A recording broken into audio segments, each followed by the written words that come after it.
Hi all. So in today's class, we will study about different controllers. So what actually is a controller in a control system and what are the different types of control system. So you can see that I have given a figure here. So this actually is a closed loop transfer function, right? So this is a closed loop transfer function. And this, this is the system transfer function G of S. And this will be the controller transfer function. GC of S. So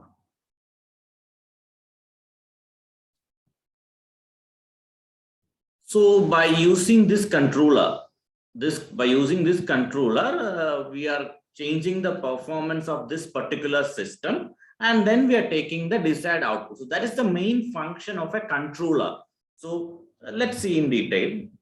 So in control system, as you say, a controller is a mechanism that seeks to minimize the difference between actual value of a system and the desired value. So we will be getting a value as the output and there will be a desired value. So there will be some difference. So actual value minus desired value.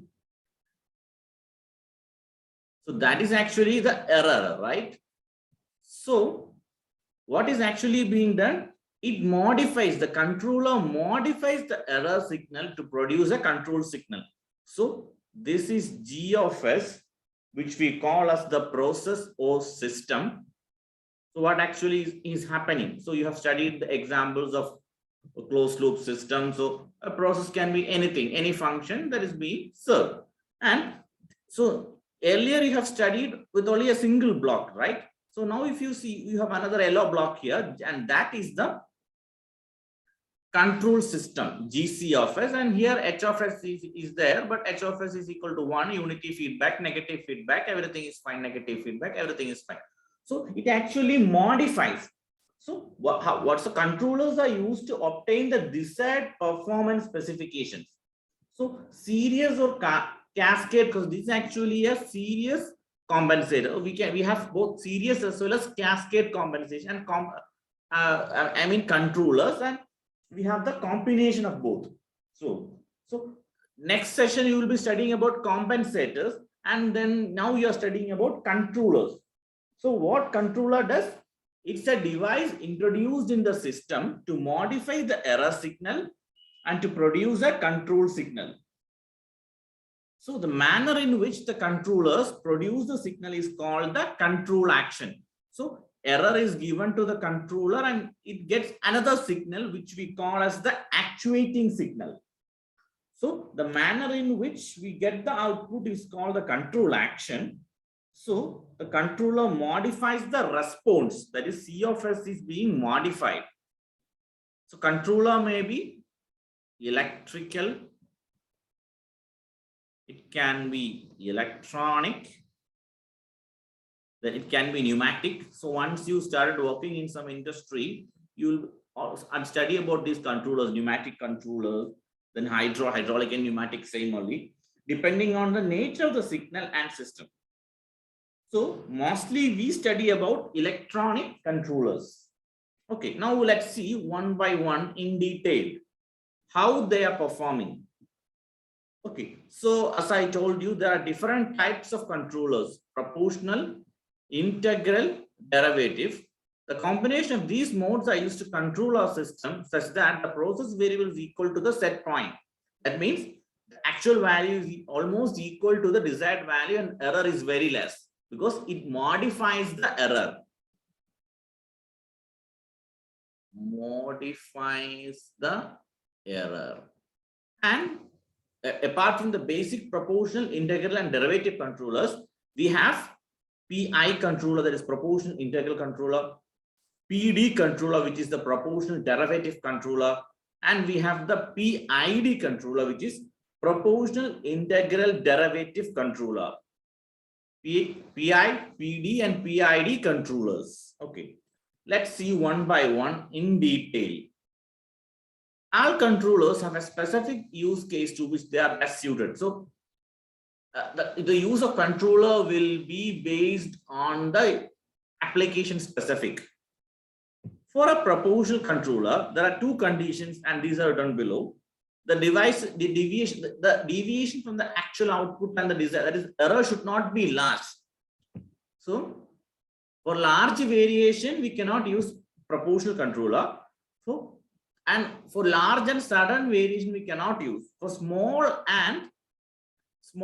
deviations, we use proportional controller. So, in proportional controller, the output, that is the actuating signal, is directly proportional to the error signals. That is, output A of t is proportional to E of t, or we can give a proportionality constant, where Kp is the proportional constant, also known as controller gain. It is recommended that Kp should be greater than unity. If the value of Kp is greater than unity, then it will amplify the error signal, and thus the amplified error signal can be detected easily. So Kp is the proportional constant. So the output is directly proportional to the error. That is proportional to E of t. That is the proportionality controller.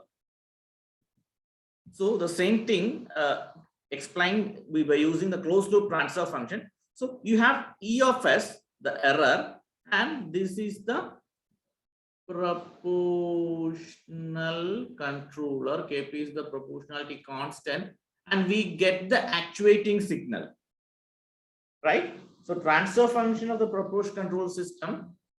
So if these are GCS, right, from the basic log. So what will be GCS? GC of s is equal to Kp, transfer function types of proportional controller. So that is equal to GC of s, right? That is equal to, here what it is, output EA of s, that is actuating signal, by the input error signal E of s. So it is used to vary the transient response of a system. Usually the amplifier. So it is usually the amplifier only.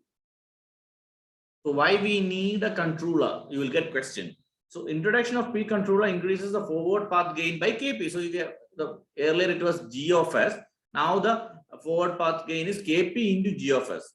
If the forward path gain is increased, the peak overshoot. So peak overshoot, what it is, you will study in the coming sessions, because your syllabus is arranged this way. So next module, you will study what is peak overshoot and also steady state error.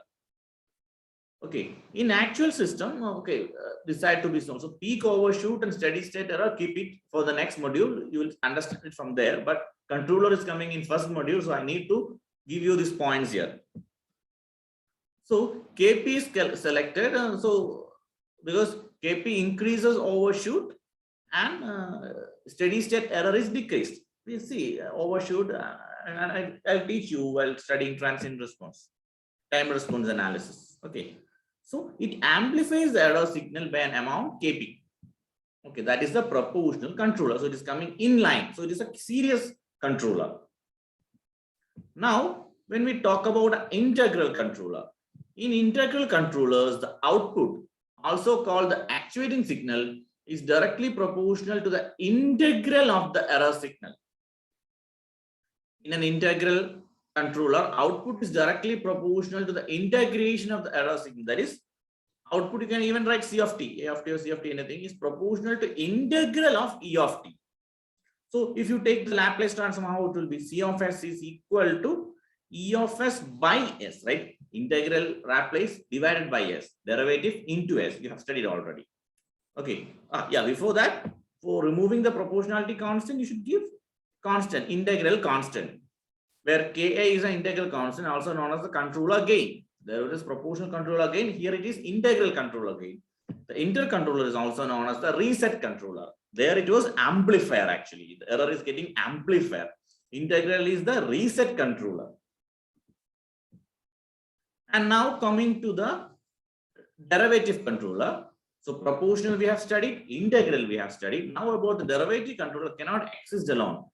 It should be used in combination with other modes of controllers because of its few disadvantages which are written below.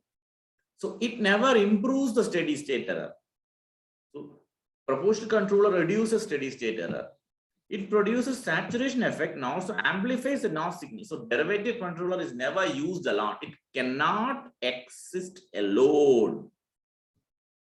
Derivative controller, the output, that is actuating signal, is proportional to the derivative. So A of t, actually A of t is the output at this point. Okay. Output at this point, not C of S. So it is better you write A of S itself. Output from the controller it is, not the final output. Okay. Don't get confused. Derivative function cannot exist alone. So A of t is proportional to derivative of error signal. So A of t is equal to KD into D by dt of E of t. So you can write A of S is equal to KD into S into E of t. That is derivative, taking the Laplace. So KD is the proportionality constant, also known as controller gain. Derivative controller is also known as the rate controller. So that is the derivative. So proportional, integral, and derivative controller, and proportional and integral controller. What is PI? So you can see. So I have given an example here. So you can see you have the input R of S, output C of S. That the loop transfer function G of S is there, and this much is the controller G C of S. So it is here you have a proportional controller, you can give Kp itself, and then you have the integral controller Ki into 1 by S, right?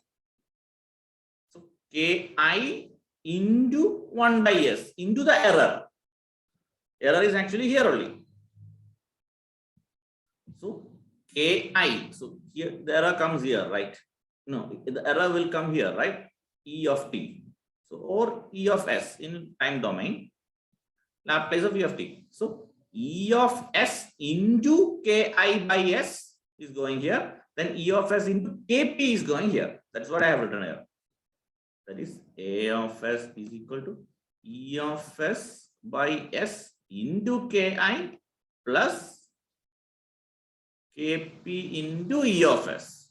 Same thing. Kp into E of S plus E of S by S into Ki. That is the error signal, proportional constant, integral constant, respectively. That is the proportional integral controller, PI controller. Same thing I have written here. Kp into E of t plus Ki into E0 T of t. So by taking the Laplace, transfer function will be Kp plus Ki by S. So Kp is here. So E of S, and this is E of S is given here, total E of S. So transfer function will be Kp plus Ki by S. Output by input. This is the output, this is the input. Output of controller. This is output of system, total system. Okay. Now we will go to proportional derivative controller, PD. It is a combination of proportional and derivative controller and is equal to the summation of proportional derivative signal error, derivative of the error. So here you have proportional and here you have derivative, right? So, and here the error signal is there, E of S. So how it will be? D by dt of E of t. So that is here, d by dt of E of t, and derivative proportional to E of t, that is here, proportional. So here A of S is equal to KD into S into E of S plus Kp into E of S. And if you take E of S common, then A of S by E of S is equal to KD into S plus Kp. So that is the transfer function. E of S is here, and here you have the A of S, which is the output. Same thing, explain better. So Kp into ft plus Kd into d by dt of E of t. So transfer function of the PD controller is Kp plus S into Kd. So E of S, there it was A of S, everything is fine. So Skd into Kp, here H of S is there, which is the feedback. So this is the proportional derivative controller. So the final one where we are combining the application of all the controllers, proportional, derivative, and integral. So that's why we call it as a PID controller, proportional, integral, derivative. A PID controller is generally used in industrial control applications to regulate temperature, flow, pressure, speed, and other process variables. The transfer function of the PID controller is E of t is equal to Kp into E of t plus Ki into E of t into dt plus kd into d by dt of E of t. That is proportional integral derivative. So we are taking the Laplace Kp into Ki by S, and this is the transfer function Ea by Es. Ea by Es. So transfer function of the controller, not the overall transfer function. Remember that. It can be observed that one pole. So you can also talk in terms of poles, right? So there is one pole at the origin.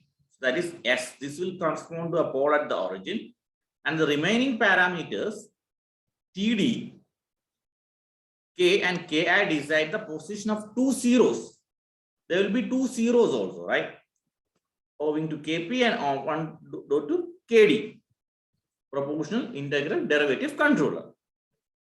Okay, so depending upon that, we can say about the stability. So pole is added, whether a pole is added. So one question to you.